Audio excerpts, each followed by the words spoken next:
Ginny the giraffe was very proud of her height. Being tall meant she could reach all the juiciest leaves on the tallest trees.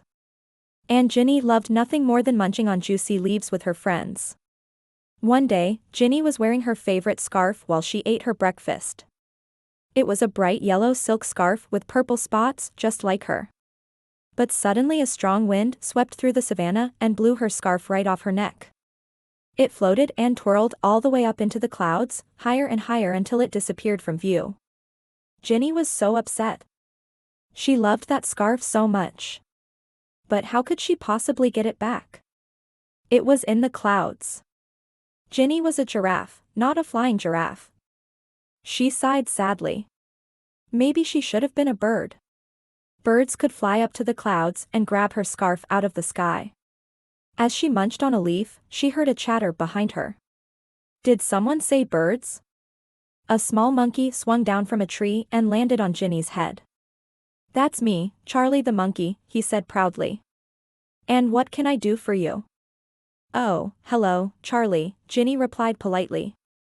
I was just saying that birds are good at getting things out of the sky. Good at getting things out of the sky, huh? Charlie thought for a moment. Well, actually, I am pretty good at chattering about things in the sky. In fact, I chat so much, the other animals on the savannah call me Chatty Charlie. Ginny smiled at the nickname. It was true that Charlie was always chattering about something or another. But how can you help me get my scarf back? Charlie looked up at Ginny's scarf, which was still floating in the sky. Maybe I know someone who can help. Do you know Larry the hippo? Larry the hippo? Is that the guy who takes 27 naps a day? Ginny asked. Yep, that's him, Charlie confirmed. He might be able to help you. Come on, let's go find him. Ginny and Charlie walked through the tall grass until they reached a muddy puddle. Larry the hippo was fast asleep in the puddle, just as Charlie had said. Ginny woke him up gently. Excuse me, Larry, but do you think you could help me? Huh? Oh. Sure, Larry replied sleepily. What can I do for you? My scarf is stuck up in the clouds, Ginny explained, and I was hoping you could use your big hippo mouth to grab it out of the sky. You want me to do that? Larry asked nervously. Well, I guess I could try, but I haven't really used my mouth for anything bigger than a bush before. You sure this thing isn't gonna fall on my head? Don't worry, Larry, Ginny said reassuringly. It won't fall on your head. And thank you for helping. Larry closed his eyes and took a deep breath, then opened his mouth wide and tried to grab the scarf. But it was too far away. He stretched his mouth even wider, but it was still too far away. I can't reach it, he said glumly.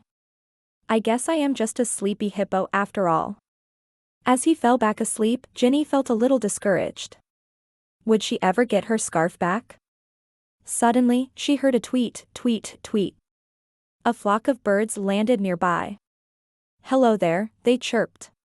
Why are you sad? Oh, hi, Ginny said. My scarf is stuck up in the sky and I can't reach it. Stuck up in the sky, you say, the birds chirped. Well, that sounds like a job for us. Leave it to us, birds. And with that, they all flew off in the direction of the clouds. A few minutes later, they came swooping back down with Ginny's scarf in their beaks. Here you go, they chirped, dropping the scarf at Ginny's feet. Oh, thank you so much, Ginny exclaimed. You guys are the best. I don't know what I would have done without you. No problem, the birds chirped. Helping others is what we birds do best. Now let's go get some lunch. And with that, they all flew off toward the juiciest berries on the tallest bush. Ginny watched them go and smiled. You know, the birds were right.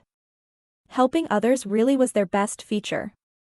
After all, everyone has something they're good at. Even her. She turned to leave when she heard a voice behind her. Hey. Ginny, can I have that scarf back now? It was Charlie the monkey.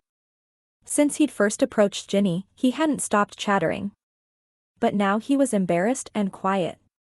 Oh, sorry, Charlie, Ginny said. I didn't realize you wanted it back. She handed him the scarf. Thanks, Charlie mumbled, looking at his feet. Hey, Charlie, Ginny said kindly, why don't you come eat lunch with me? I owe you for helping me even if you couldn't grab my scarf out of the sky. Chatting is a very important job on the savannah. All the animals appreciate you, even if they don't always say it. Really? Charlie looked up, surprised. Really, Ginny confirmed with a smile. Now let's go get some lunch. As they walked away, Ginny saw Larry the hippo peeking out from behind a bush. He waved at Ginny and mouthed the words, "Thanks for waking me up," before falling back asleep. Ginny smiled. He might be a sleepy hippo, but that didn't mean he wasn't a kind and caring friend. The three friends started walking toward the acacia trees where the juiciest leaves grew. The sun was warm on their faces and Ginny felt happy and proud to be a giraffe. Then she stopped. She knew that even though she was proud of her height, it wasn't the only thing she liked about herself. She loved her spotty fur, her long neck and legs, and most of all, she loved her friends. After all, being tall wasn't the only thing that made her special. She was also great at making friends. The end. All the animals on the savannah were different, just like you. And they all had something special to offer, just like you. So remember to celebrate what makes you unique and be proud of who you are. If you liked this story, be sure to like this video. And subscribe for more fun stories about Ginny the giraffe and her friends. Thanks for watching. See you next time.